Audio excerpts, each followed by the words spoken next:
It's more like just fun. It's enjoyable. You're working out and getting paid for it. Every day is so different. I never say I hate my job. You know, it's awesome. Riding a bike for a living was definitely a nice way to go.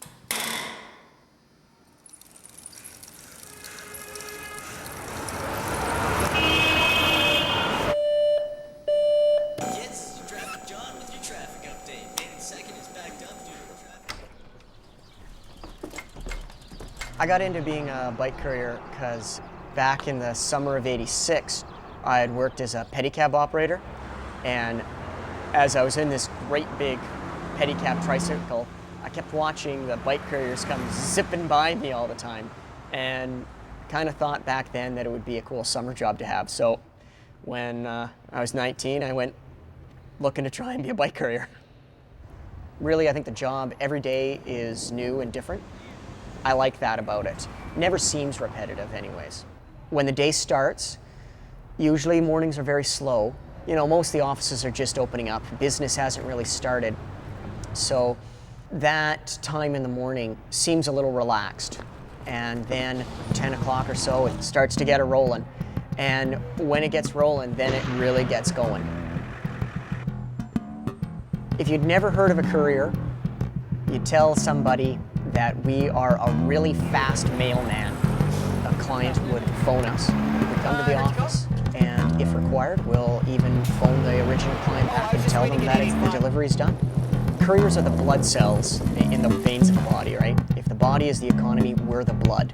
We keep everything moving. To me, this isn't work. It's being outdoors, it's meeting people, it's the variety of the job. An expression you hear a lot from other bike couriers is that they like this way better, this is way more attractive to them than being in an office. There are couriers in Vancouver that have been around longer than I have, some of them since '86 or earlier. They're all a really good bunch of guys. Most of them have gone independent. Most of them own their own companies now and are very successful at it. I think the reason that I haven't become an independent courier is I've always trying to convince myself that I'm not going to be doing this job for much longer. I tell myself that I'm going to go back to school. I tell myself that I'm going to go traveling or that I'm just going to get some office job. I think once you get into being an independent courier, it means that you're there for the long haul. It's now your career. And I always convince myself that this isn't a career. The decision to become independent kind of fell at my feet. It was more luck than anything. I work with a couple girls, they drive and they needed a biker. And I was at the right place at the right time. With all these other couriers, they all have a dispatcher. I'm my own dispatcher, I get the trips directly to me. So it's really easy for my part because I don't have to answer to anyone. If I need to do an interview for a movie, I can take hours as long as I get the trips done because it's my responsibility. Whereas if you're an employee, you're going to get called, Jamie, where are you? What are you doing? We didn't tell you could do that. So it's a lot better for me, I think. And I always encourage people to try it, but you really got to kind of luck out and hope for the best. But as for traffic, it doesn't faze me anymore. I view traffic as solid buildings. If I'm riding between two cars, for me they're not moving, they're just stationary objects. They might be shifting and you just kind of adjust to that.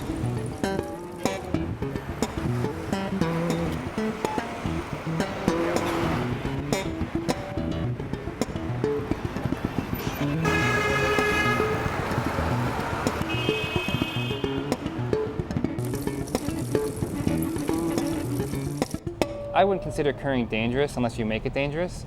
I mean, there's a couple guys that would do things that I wouldn't do, but I probably do things that people wouldn't do, and they do things other people wouldn't do, so it all depends on how you ride.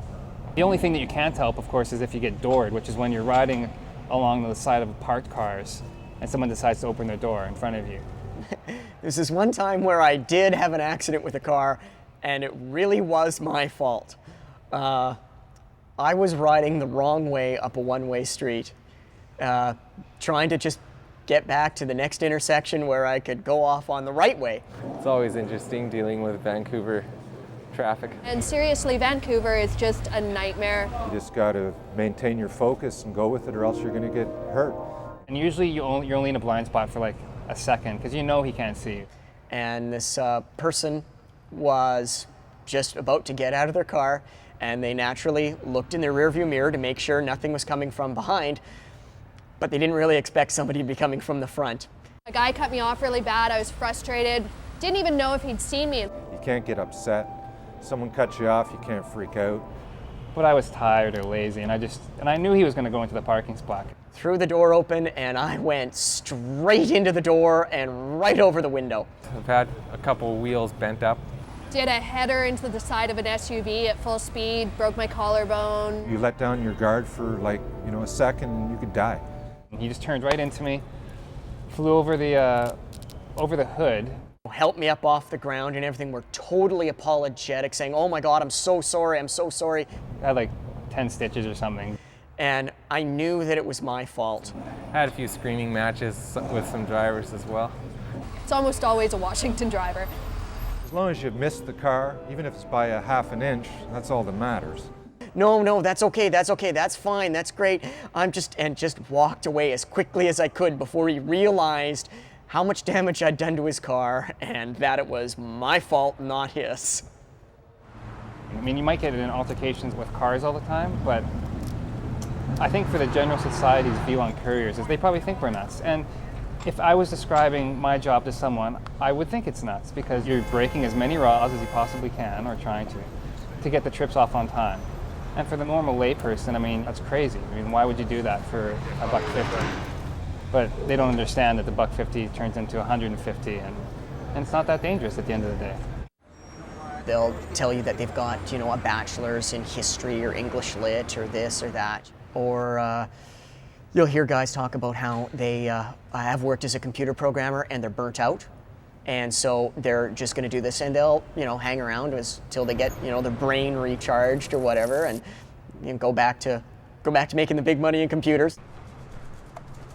My educational background is I've got a Bachelor of Arts and a major in history and a major in political science. I've been in the job for 13 years because I enjoy it.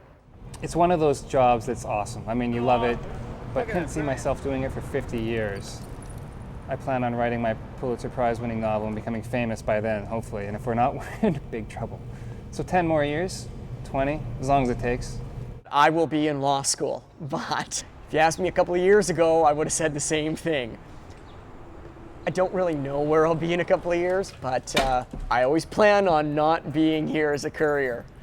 I usually like to think that I will make an application and get accepted into law school and be on my way, or the perfect job that I really want to have, career, will come along, and I'll be working some wonderful career for the rest of my life. Or I'll be a courier.